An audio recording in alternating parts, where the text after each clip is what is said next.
I'm not the jealous type. Not because I'm above it or anything. I just never thought I'd have to be. I'm the guy who sets up all the tech, remembers the anniversary, pre-orders her favorite wine when the store runs out. I built us a fortress of smart conveniences, voice-controlled lights, geo-fencing gates, a freaking AI coffee machine that syncs to our alarm system. If anything, I thought the machines would save our marriage, not point out its expiration date. It all started with a notification. Thursday night, 2:14 a.m. I was halfway through a dream involving an argument with a vending machine when my phone buzzed. Front door unlocked, 2:14 a.m. I blinked, disoriented. Rachel, my wife, was supposed to be 3 hours north at some lakeside wellness retreat with her coworkers, the kind with chakra bracelets and quinoa smoothies. I'd even watched her pack her luggage myself: yoga mats, essential oils, that one book she always pretends to be reading. So why was our front door open? I opened the app, expecting some kind of error. Maybe a delivery? A glitch? But the logs didn't lie. Front door unlocked. Motion detected in the foyer. Kitchen lights turned on manually. Sheer curtains adjusted. I sat up in bed, now fully awake, my pulse slow but solid, like it knew something I didn't. I clicked into the camera log. The foyer cam showed someone stepping inside quietly. Black hoodie, tight leggings, athletic shoes, hair tied in a bun. Rachel. She walked in like she knew I wouldn't be there. Which, to be fair, I wasn't. I was home, but fast asleep and mentally checked out of anything suspicious. Until now. Then came another figure, 3 seconds behind her. Tall, bulkier, bearded, duffel bag in one hand, other hand on the small of her back like he owned the damn place. And they were laughing. Not whispering, not sneaking. Just laughing. My fingers hovered over the screen like I was supposed to do something. Call the police? Wake up and pretend it was a weird dream? Instead, I just sat there. I watched the footage like I was binging a Netflix show called Guess Who's Screwed? She kissed him in the kitchen. That's what finally did it. It wasn't even a good kiss. It was lazy. Familiar. I didn't lose it. I didn't scream. I didn't even cry. I just switched from live cam to logs. Bedroom lights, dimmed. Downstairs thermostat, adjusted to 72. White noise machine, activated. I guess even cheaters need ambience. Here's the part where it gets fun or darkly poetic, depending on your taste for betrayal. See, Rachel's not just lazy about her kisses. She's lazy about logging out of her smartwatch account. The one I set up. The one I maintain. The one that syncs GPS data every 30 minutes whether she likes it or not. So while she thought she was finding herself with green smoothies and candlelit meditation, I was watching her ping a Motel 7 off I-65, then our house. Right on time for that accidental 2 a.m. front door unlock. I'll admit it, the next 48 hours were weird. I didn't say anything when she came back Sunday afternoon, hair curled like she'd been reborn, claiming she finally felt centered. I made her a smoothie. Strawberry, banana, and the dull buzz of knowing everything. I spent the rest of the week planning. Not reacting. Planning. Because you can't waste a betrayal like this on tears. You need an audience. So I sent out invitations. Come celebrate 6 years of love and growth, the card said.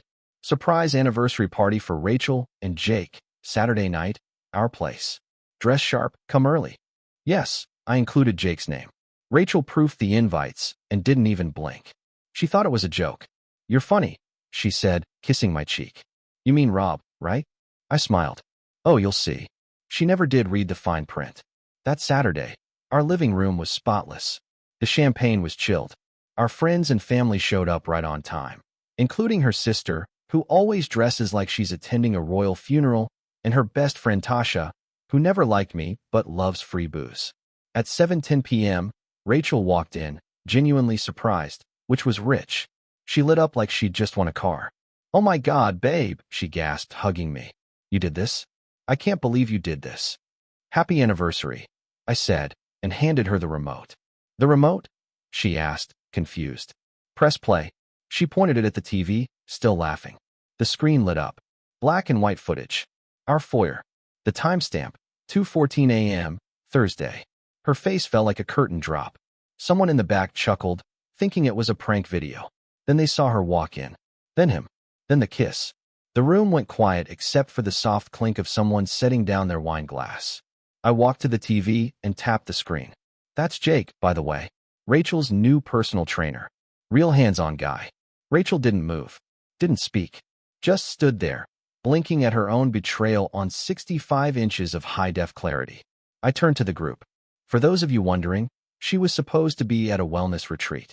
Guess she just needed cardio. There was no screaming, no fighting, just slow realization. Tasha sat down hard on the couch. Her dad turned red and walked out. Her sister gasped like we were on a soap opera. Rachel finally opened her mouth. Rob, I can explain. Don't bother. I turned on the secondary feed, the smartwatch GPS timeline. It auto-played like a slideshow. Motel ping. Our house. Same timestamp. Same lie. I'm not mad, I said, loud enough for everyone.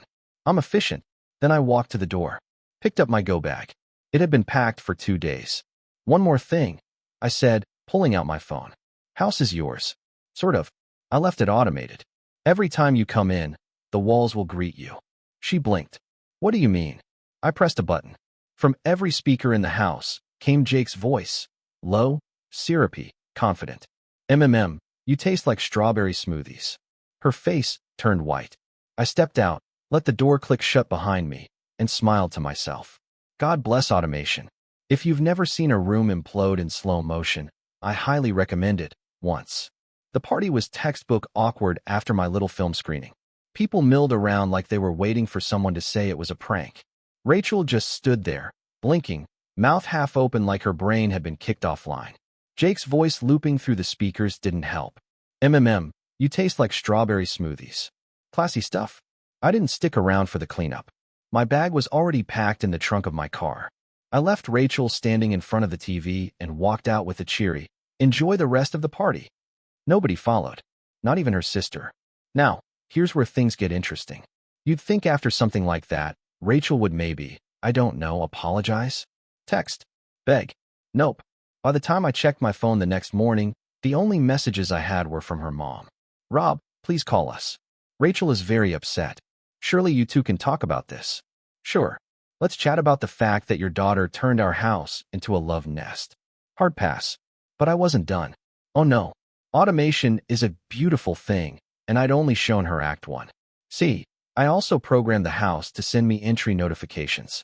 Every time she used her phone to unlock the door, I'd get a ping. And every time she did, the system would play a random soundbite from Jake. I had dozens pulled from both the foyer cam and the smart speaker logs. It was like having a sleazy little DJ on call. You missed me, huh? Come here, beautiful. No one's gonna know. You get the idea. First ping came Sunday afternoon. I was at a cafe, sipping a coffee and enjoying my new status as a free man. Rachel entered front door, sound clip triggered. I chuckled into my latte. By Monday, the messages started coming. Rob, please, turn off the audio. You've made your point. Please. My parents heard it. That one made me laugh so hard I nearly spilled my drink. Turns out she invited her mom and dad over to do some damage control. Guess what greeted them at the door? Jake's dulcet tones. Damn, I needed that again. Oops. I stayed silent. Not out of cruelty, but because there was nothing to say. She'd made her choices. I was just giving them the soundtrack. Now, about the smartwatch data. I'd saved everything. Not just the GPS pings, but her heart rate spikes during certain hours, her step counts at times she was supposedly resting. I packaged it all into a neat little presentation titled, Wellness Journey, The Truth. Then I uploaded it to a private Google Drive and shared it with, well, everyone who had been at the party. No commentary, no text, just the link. By Tuesday, my inbox was full. Her boss emailed me. Rob, I'm deeply sorry. This explains a lot of Rachel's recent behavior. We'll be handling this internally. Translation, Rachel's little work retreat was about to cost her more than her dignity. Her sister texted, You're a savage. But damn, she deserved it. Agreed. Meanwhile, Rachel was still trying to call. I let it ring. Sent everything to voicemail. The more she squirmed, the more satisfying it became. By Thursday, the house automation had driven her to desperation. One final text popped up. I'm moving out. Please, for God's sake, turn it off. So I did. But not before setting one last trigger. The system would greet her final exit with a simple phrase. Goodbye, Rachel. We won't miss you. Petty? Sure. But after watching my marriage dissolve on a smart cam, I figured I'd earned a little closure. Now, Here's the twist you didn't see coming. About a week later, I got a call from Jake. Blocked number. Curiosity got the better of me. Rob, he said, voice low, can we talk? I sipped my beer. Talk about what, champ? I didn't know she was married. She told me you were separated. I swear. I almost laughed. Save it, Romeo. No, listen. She's pregnant. And she says it's mine. I nearly dropped the phone. Now that was poetic justice. Good luck, I said. You two are going to make beautiful smoothie commercials together. And I hung up. I haven't heard from either of them since. Last I checked, the house sold above asking. Smart homes are still hot, apparently, and I'm living in a sleek little downtown apartment. No voice assistants. No cameras. No reminders of what used to be. Just peace. And damn, it sounds good. If you think catching your wife sneaking her personal trainer into your smart home at 2:14 a.m. is the peak of betrayal, wait until the fallout starts rolling downhill in chunks. People always think the moment of discovery is the worst part. It's not. It's the silence that comes after, the kind of silence that buzzes with unfinished humiliation, where everyone's pretending to move on, but they're really just watching. And I knew Rachel. She was going to implode, not from guilt, but from optics. I didn't turn off the smart home automation right away. Even after she moved out, the house still knew her. She'd walk through the door to grab the last of her boxes, and the lights would flicker just enough to feel menacing. The hallway sensor would trigger Jake's voice clips like some haunted intimacy doll was living in the walls. Every time she stepped foot in the kitchen, it would say, "Is that what you're wearing, babe? Or are we staying in again?" Apparently, she brought her friend Tasha over once to help pack. The smart speaker greeted them both with, "Damn, you got a friend like that? Think she wants to join next time?" She unplugged every device in the house and still couldn't escape it. I'd left some of the audio files programmed in the garage door controller. Deep tech, baby. Can't turn off what you don't know is listening. But here's the thing. It wasn't just Rachel unraveling. Jake? Oh, Jake's life was slowly circling the toilet too. Turns out, my little viral Dropbox link, the one with the smartwatch GPS, security cam footage, and Rachel's yoga masquerading midnight adventures, had legs. Somebody, and I'm not naming names, but it rhymes with Tasha, forwarded it to Jake's gym. You know, the gym where he trained married women under his custom holistic intimacy package. He got fired. Not with a slap on the wrist, not with a polite exit interview. They scrubbed his face off the website, refunded several client packages, and issued a public statement on Facebook about unprofessional conduct. By the following Monday, he was a meme. There were screenshots, voice clips, even a remix someone made using one of his more sensual lines. "You're so tight," emotionally, set to EDM music. It had a beat drop and everything. Rachel's affair became a soundtrack. I thought about feeling bad. Didn't. Instead, I booked a weekend trip to Puerto Vallarta. Alone. Let me tell you, nothing clears your head like drinking overpriced rum cocktails on a beach while your ex-wife's life collapses under the weight of her own retreat. I posted a few pictures. Just enough to look smug. Nothing too flashy. Just me, a beach chair, and a caption that read, "Some spaces are better empty." It went semi-viral. That was the first time Rachel texted again after the fallout. Not begging.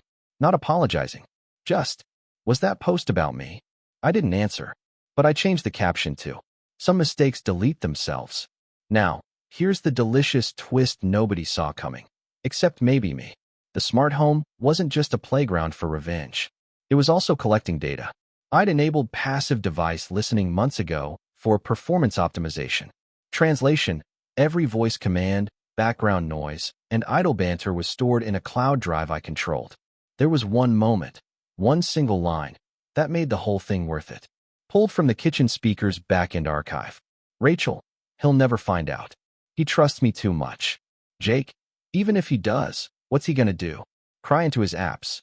No, Jake. I didn't cry into my apps. I used them. I clipped that audio, added it as the new house alarm tone. Last thing Rachel heard before the place was officially listed for sale. That same day, my realtor called. "Rob, I just had a showing. You'll never guess who booked the appointment through an agent." Hit me. Jake. And Rachel. I nearly choked on my coffee. Apparently, they'd moved in together. With his gym career tanked and her office letting her go quietly, they were trying to start fresh.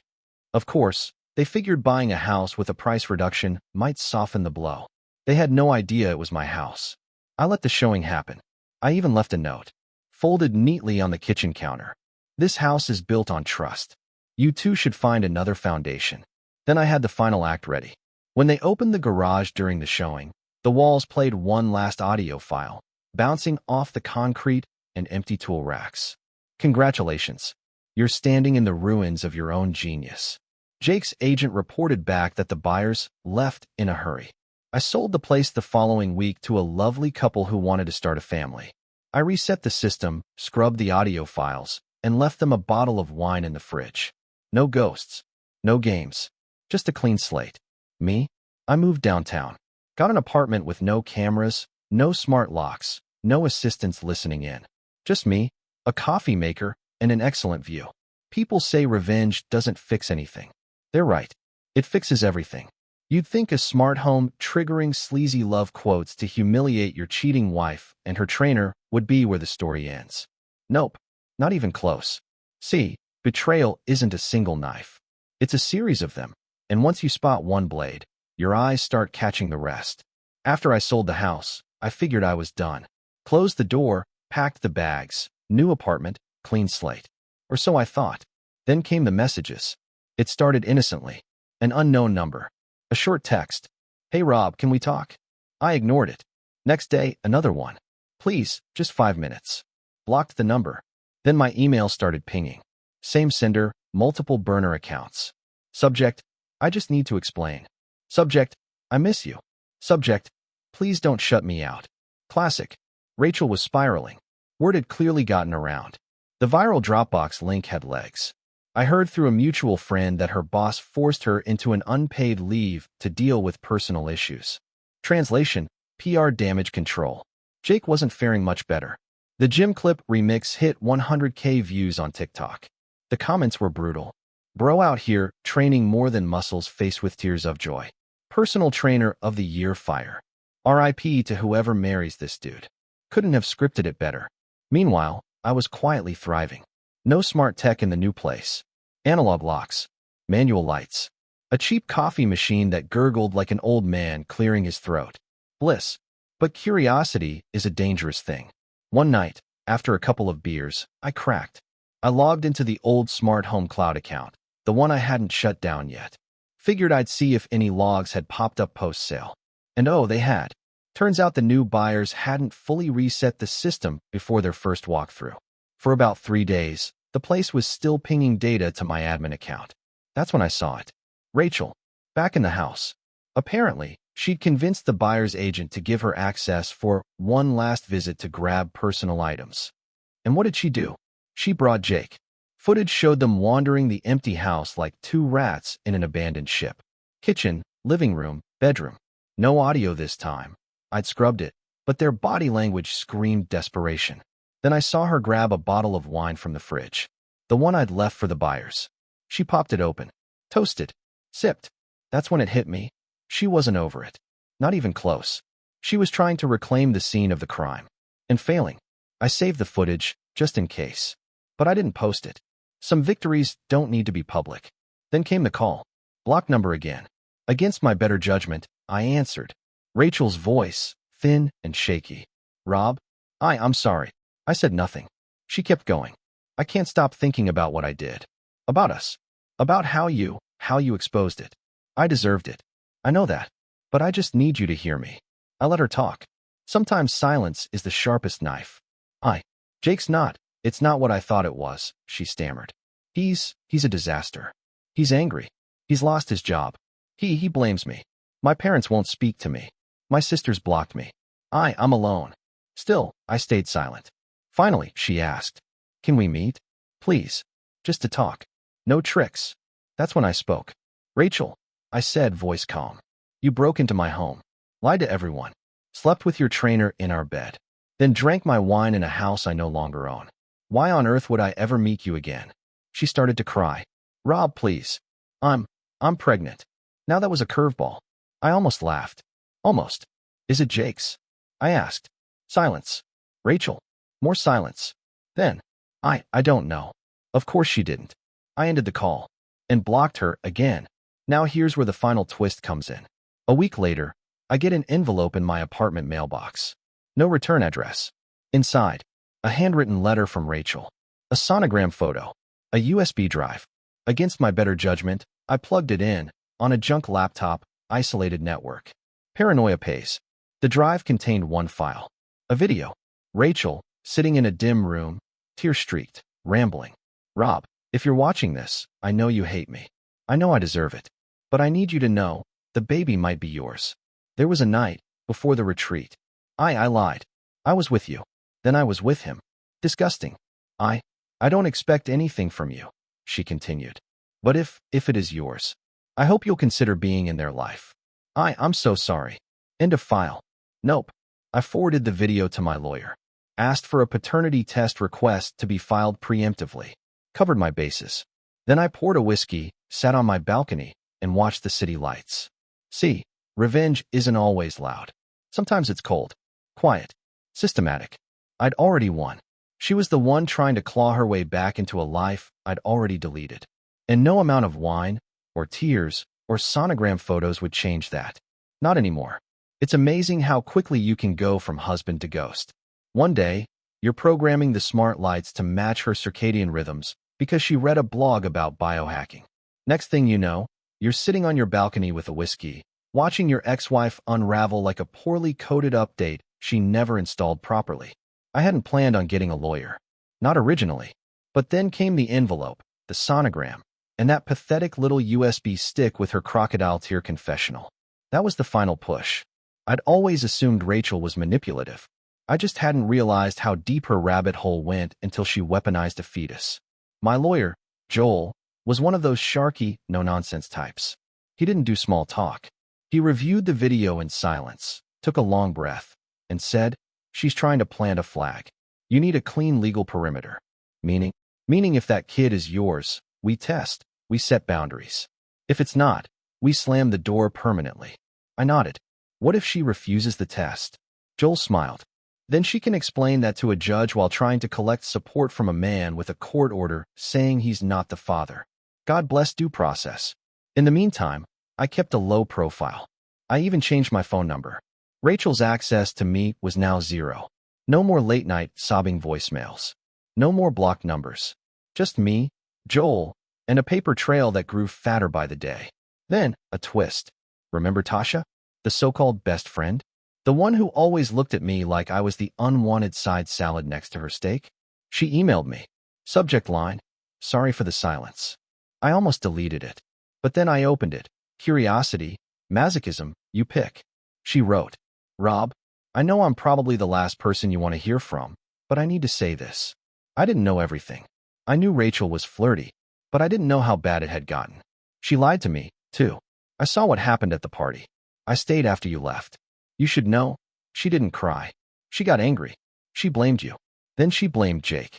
Then her parents. Never herself. It wasn't guilt. It was embarrassment. That's who she is. I just thought you should hear that from someone other than her. Take care." I sat with that for a minute. Tasha had never liked me, but she was smart, observant, and now she was spelling it out. Rachel hadn't learned a damn thing. She was spiraling not from remorse, but from exposure. And here's the kicker. A week after that email, Joel forwarded me a notice. Rachel had filed a motion.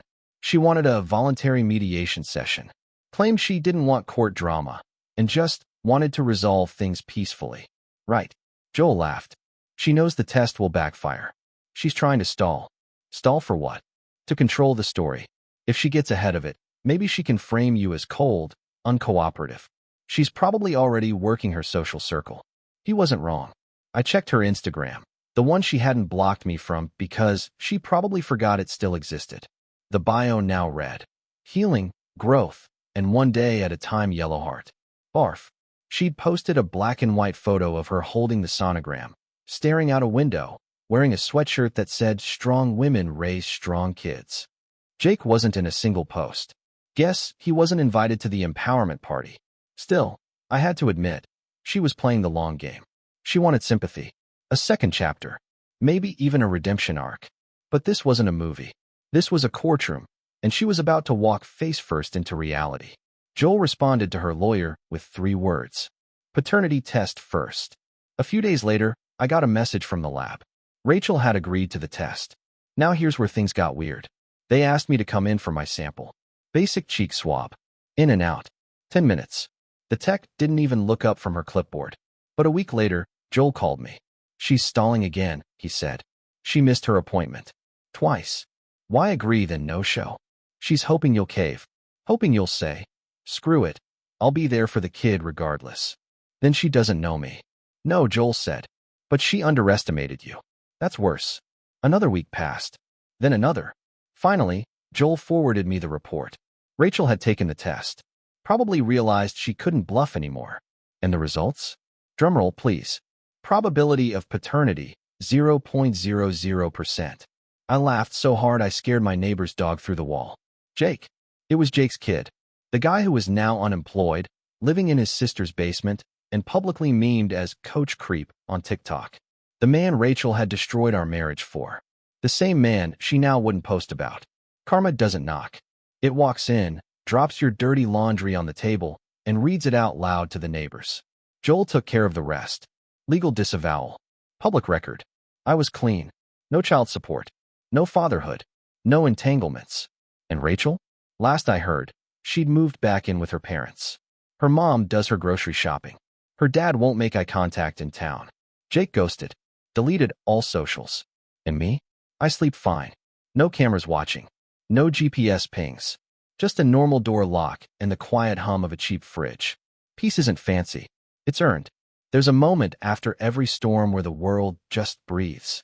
Not in a dramatic, Hollywood-ending way. No soft piano music or meaningful gazes out the window. It's just still. Quiet. Like even chaos needs a nap. That's where I was. The legal paperwork was finalized. Paternity results, officially not mine. Rachel? A ghost of her former self. Jake? Radio silence. My world? Blessedly, beautifully uneventful. You'd think that would be the end. But people like Rachel don't disappear. They mutate, rebrand, resurface in new forms like a bad software update you didn't agree to install. It started with a forwarded email. Joel sent it, subject line. You need to see this. Attached, screenshots from a parenting blog. Not just any blog, Rachel's blog. New logo, new vibe, same old scent of delusion. The title of her latest post? Rising from the Ashes. How I Rebuilt My Life After Betrayal. I didn't know whether to laugh or sue. Apparently, I was the villain now. Her new narrative was that she had been emotionally neglected by a cold, tech-obsessed husband who prioritized automation over affection. That's a real quote. She went on to describe how she fell into the arms of someone who listened, someone who made her feel visible again. You know, her unemployed human soundboard, Jake. She conveniently left out the smart home footage, the fake retreat, the wine theft, the part where she tried to trap me into co-parenting someone else's kid. Selective memory is a hell of a drug. But what really got me wasn't the lies. It was the comments. Women gushing support, sharing the post, calling her brave, cheering her on like she'd fought off pirates with a baby bottle and grit. I sat back in my chair, phone in one hand, and said out loud, she actually did it. She turned public shame into a personality. Joel was already on it. You want to cease and desist? He asked. Nah, I said. Let her have it. Because that's the thing about people like Rachel. They never stop performing. They need an audience. And eventually, they always forget to lock the backstage door. I waited. 2 weeks later, the door cracked open. A Reddit thread popped up under r/InsaneX, titled, My friend's ex-wife is pretending to be a single mom hero. Here's the truth. It was posted by someone anonymous, but the screenshots? Unmistakable. Party footage, GPS logs, audio clips. Someone had saved everything I'd posted. Someone had receipts. It went viral within hours. The top comment. If you're reading this, Rachel, you are not the main character. Within a day, her blog disappeared. Within a week, her apology email hit my inbox. Rob, I don't know how this got out. I never wanted to hurt you. I just wanted to move on. I didn't reply. Instead, I uploaded one final video. No context. Just a compilation of all the smart home footage, GPS clips, and voice logs, neatly edited with timestamps. I called it Smart Home, Dumb Affair, the Director's Cut. No narration. No revenge rant. Just facts. Within 24 hours, it had 2.6 million views. That was the end of Rachel's public phase. She vanished from socials. The blog never came back. Her name started getting blurred in gossip threads. Jake moved to another state. Some say he tried to start a new gym. Lasted 2 months. And me? I finally automated my new place. Not out of paranoia. Not out of revenge. Just convenience. I kept it simple. Lights. Locks. Voice commands for groceries. No cameras. No logs. Just enough to make my life easier, not messier. Sometimes, late at night, I'll walk into my apartment, and for fun, I program the speaker to greet me with, "Welcome home. You're alone." And that's a win. It makes me smile every time. Because here's the truth no one tells you. Closure isn't about forgiveness. It's about facts. It's the quiet peace of knowing you didn't break. They did. You just happened to build the kind of house that caught it all, and then walked away with the footage. Subscribe to the channel